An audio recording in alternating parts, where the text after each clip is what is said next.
The wizard studies में आप सभी लोगों का एक बार फिर से स्वागत है। इस वीडियो में हम देखेंगे कि विश्व के वनों की स्थिति पर रिपोर्ट आई है 2024, उसी के डिटेल को जानेंगे। तो आइए देखते हैं।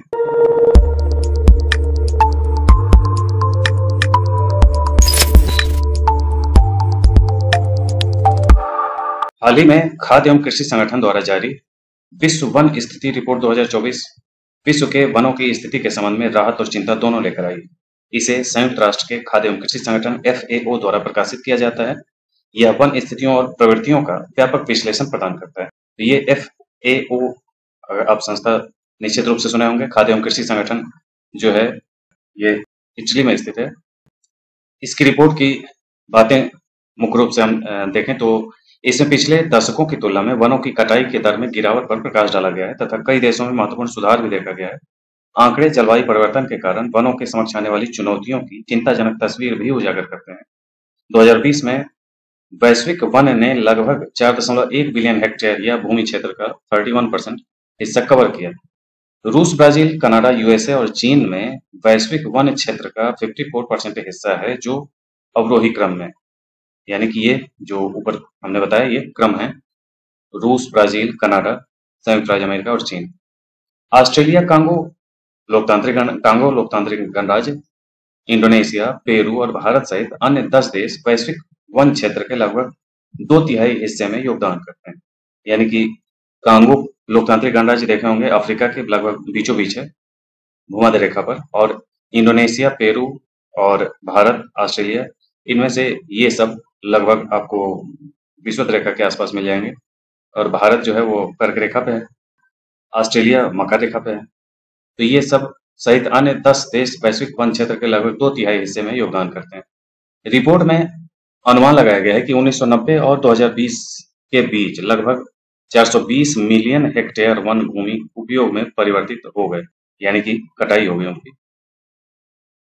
हालांकि वनों की कटाई की दर 1990 और 2002 के बीच प्रति वर्ष 15.8 मिलियन हेक्टेयर से घटकर 2015 से 20 के बीच 10.2 मिलियन हेक्टेयर हो गई। यानी कि अपेक्षाकृत कमी जरूर आई है, लेकिन तभी इतना 420 मिलियन हेक्टेयर जो जमीन थी वो वन से भूमि उपयोग में आ गई। ये बहुत बड़ी चीज थी।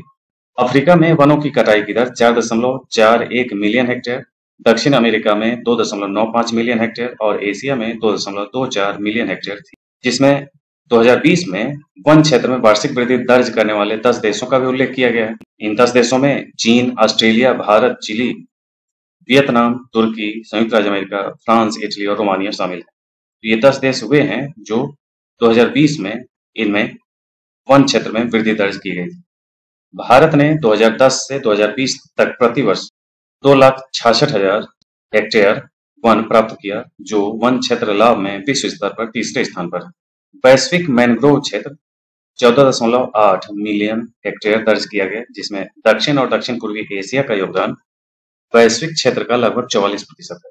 यानी कि टोटल मैनग्रोव क्षेत्र जो है दुनिया का जोड़ करके 14.8 मिलियन हेक्टेयर है। इसमें से 44% हिस्सा दक्षिणी और दक्षिण पूर्वी एशिया, यानी कि जिसमें भारत भी शामिल होता है। तो भारत वाला हिस्सा और दक्षिण पूर्वी एशिया का मतलब आसियान देश उसमें मेन रूप से शामिल होते हैं। हाल के दशकों यानी 2000 से 2010 और 2010 से 2020 के बीच सकल वैश्विक मैनग्रोव हानि की दर में 23% की कमी आई है और मैनग्रोव क्षेत्रों में लाभ की दर में भी थोड़ी कमी आई है। मैनग्रोव की हानि और लाभ में एशिया का प्रमुख योगदान रहा। यह अनुमान लगाया गया है कि पृथ्वी का लगभग 340 से 370 मिलियन हेक्टेयर, यानी कि ऑस्ट्रेलिया के आधे से भी कम भूमि क्षेत्र के बराबर क्षेत्र वार्षिक आग से प्रभावित होता है। उपग्रह डेटा से पता चला है कि 2023 में कुल आग के वैश्विक स्तर पर 6,687 मेगा टन कार्बन डाइऑक्साइड उत्सर्जित होगा, जो जीवाश्म ईंधन को जलाने से यूरोपीय संघ द्वारा किए गए उत्सर्जन से 2 गुने से भी अधिक। तो ये वैश्विक रूप से वन की स्थिति पे ये रिपोर्ट है, इसको आपको याद रखना चाहिए। आने वाले जो भी एग्जाम है उसमें इससे संबंधित सारे पॉइंट्स आपको कुछ भी पूछा जा सकता है, इसलिए ये काफी महत्वपूर्ण टॉपिक है। वन से के स्थिति पे रिपोर्ट ये अभी लेटेस्ट है, इसलिए इसको याद कर लीजिएगा, रट जाइए। आज के लिए इतना ही, मिलते हैं अगले वीडियो में। धन्यवाद।